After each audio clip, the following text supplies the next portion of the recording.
महाभारत की गाथा में कौरवों के मामा श्री शकुनी को अपनी कुटिल बुद्धि के लिए विख्यात माना जाता है। छल कपट और दुष्कृत्यों में माहिर शकुनी ने युद्ध तक पांडवों के विनाश के लिए कई चालें चली। कहते हैं कि इन्हीं चालों के कारण पांडवों के जीवन में उथल पुथल रही और अंततः युद्ध की नौबत आ गई। शकुनी गांधार नरेश राजा सुबाल के पुत्र थे। शकुनी का जन्म गांधार के राजा सुबाल के राजप्रसाद में हुआ था। वह माता गांधारी का छोटा भाई था। वे जन्म से ही विलक्षण बुद्धि का स्वामी था, अतः राजा सुबाल को अत्यंत प्रिय था।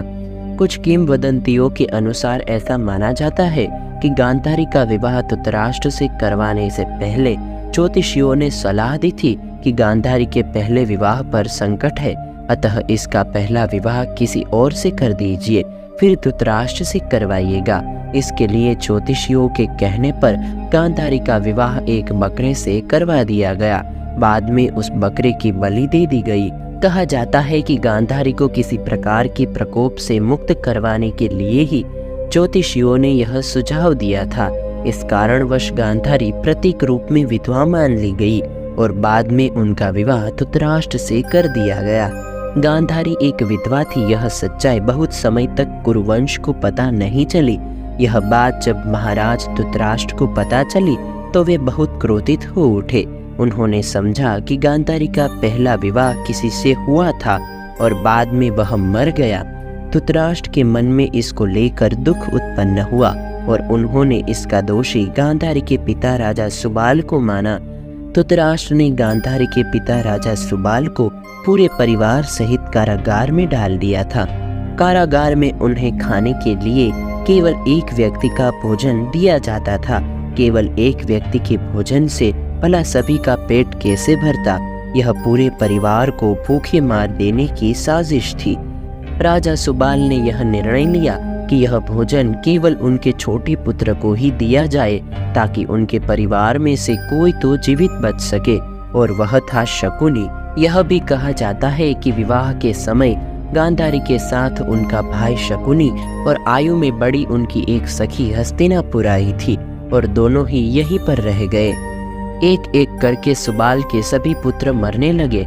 सब लोग अपने हिस्से का चावल शकुनी को देते थे ताकि वह जीवित रहकर कौरवों का नाश कर सके। सुबाल ने अपने सबसे छोटे बेटे शकुनी को प्रतिशोध के लिए तैयार किया। मृत्यु से पहले सुबाल ने धृतराष्ट्र से शकुनी को छोड़ने की विनती की, जो धृतराष्ट्र ने मान ली थी। राजा सुबाल के सबसे छोटे पुत्र कोई और नहीं बल्कि शकुनी ही थे। शकुनी ने अपनी आंखों के सामने अपने परिवार का अंत होते हुए देखा और अंत में शकुनी जिंदा बच गए। जब कौरव में वरिष्ठ युवराज दुर्योधन ने यह देखा कि केवल शकुनी ही जीवित बचे हैं, तो उन्होंने पिता की आज्ञा से उसे क्षमा करते हुए अपने देश वापस लौट जाने या फिर हस्तिनापुर में ही रहकर अपना राज देखने को कहा। शकुनी ने हस्तिनापुर में रुकने का निर्णय लिया।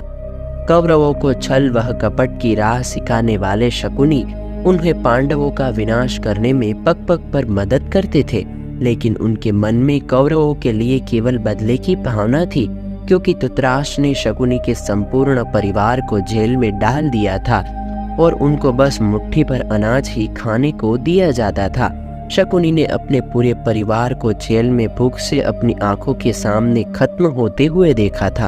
आज सोच सकते हैं कि उनके मन में किसके लिए क्या होगा और वह किसके लिए क्या करेगा। कहते हैं कि शकुनी ने प्रतिशोध लिया था, लेकिन यह कितना सही है और गलत ये तो केवल शकुनी ही बता सकते हैं, क्योंकि कोई भी व्यक्ति नहीं चाहेगा कि वह अपनी बहन के परिवार को नष्ट करने का षड्यंत्र रचे, या हो सकता है कि वह रचे भी। शकुनी ने हस्तिनापुर में सबका विश्वास जीत लिया और 100 कौरवों का अभिभावक बन बैठा। अपने विश्वास पूर्ण कार्यों के चलते दुर्योधन ने शकुनी को अपना मंत्री नियुक्त कर लिया।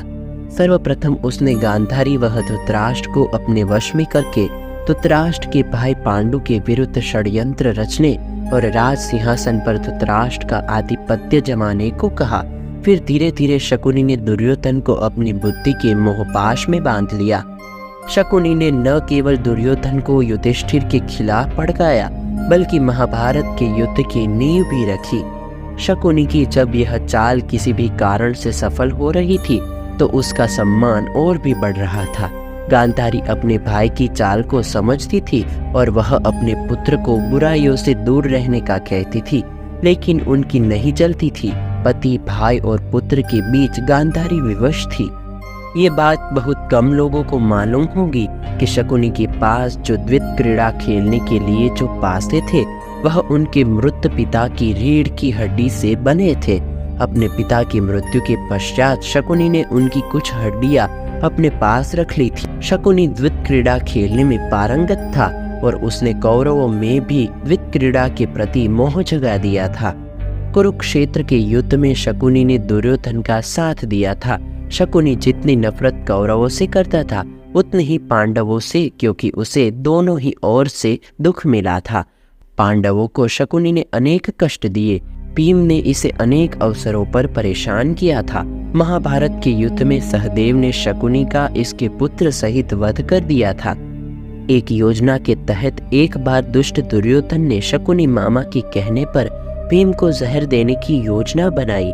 सभी को गंगा तट पर प्रणाम कोटि स्थान में जल क्रीड़ा करने के लिए और उत्सव मनाने के लिए एकत्रित किया और दुर्योधन की योजना अनुसार चुपके से भीमसेन के भोजन में विष मिला दिया गया। फिर नीचेतन भीम को गंगा के ऊंचे तट से जल में धकेल दिया गया। अन्य पांडवों को इसका भान भी नहीं होता है। भीम को जल में उसके नाना आर्यक उसे वासुकी नाग के पास ले जाते हैं। वासुकी अपनी विद्या से भीम को जिंदा कर देता है और उसमें सहस्त्र हाथियों का बल भर देता है। शकुनी की योजना के अनुसार पांचों पांडवों को वर्णाव्रत भेज दिया जाता है, जहां लाक्षागृह में आग लगाकर पांडवों को जिंदा जलाकर मारने की योजना बनाई गई थी। लेकिन ऐन वक्त पर महात्मा विदुर ने पांडवों को गुप्त संदेश भिजवाया और शकुनी की चाल का खुलासा हुआ। तब पांचों पांडवों ने विदुर के एक विश्वास पात्र से सुरंग खुदवाई और फिर उसी सुरंग के माध्यम से वे लाक्षागृह से बाहर निकलकर गंगा पार जंगल में चले गए। इधर हस्तिनापुर में खबर फैला दी गई कि पांडव लाक्षागृह की दुर्घटना में मारे गए हैं। लेकिन कुछ काल के बाद विदुर जी ही पांडवों को हस्तिनापुर लेकर आए और फिर उन्हें इंद्रप्रस्थ का राज्य दिया गया। जब युधिष्ठिर को इंद्रप्रस्थ का राज्य मिला तो उन्होंने अपने राज्य के विस्तार के लिए राजसु यज्ञ किया। इस यज्ञ के चलते उनके राज्य का विस्तार होता गया और उनकी शक्ति बढ़ती गई। इस बढ़ती शक्ति से चिंतित होकर ही शकुनी ने दुर्योधन के साथ मिलकर कपट की नई योजना बनाई। उसने चौसर या द्वित क्रीड़ा का खेल आयोजित करवाया, लेकिन पांडव यह नहीं जानते थे कि शकुनी के पासे केवल उसी के इशारों पर चलते थे। इस खेल में पांडव वह द्रौपदी का अपमान ही कुरुक्षेत्र के युद्ध का सबसे बड़ा कारण साबित हुआ। इस हार के बाद पांडवों को 13 वर्ष वनवास में ही रहना पड़ा, जिसके चलते उनका जीवन बदल गया। तो ये थी शकुनी के जीवन की कुछ अनसुलझी और अनसुनी बातें। तो दोस्तों, आज का ये वीडियो आपको कैसा लगा मुझे कमेंट करके ज़रूर बताइएगा। पसंद आया हो तो लाइक करें और अपने दोस्तों के साथ शेयर करें। मैं हूँ आपका दोस्त कालीन आयशित। फिर मिलेंगे नए वीडियो में नए टॉपिक के साथ। तब तक के लिए दे आज्ञा। नमस्कार।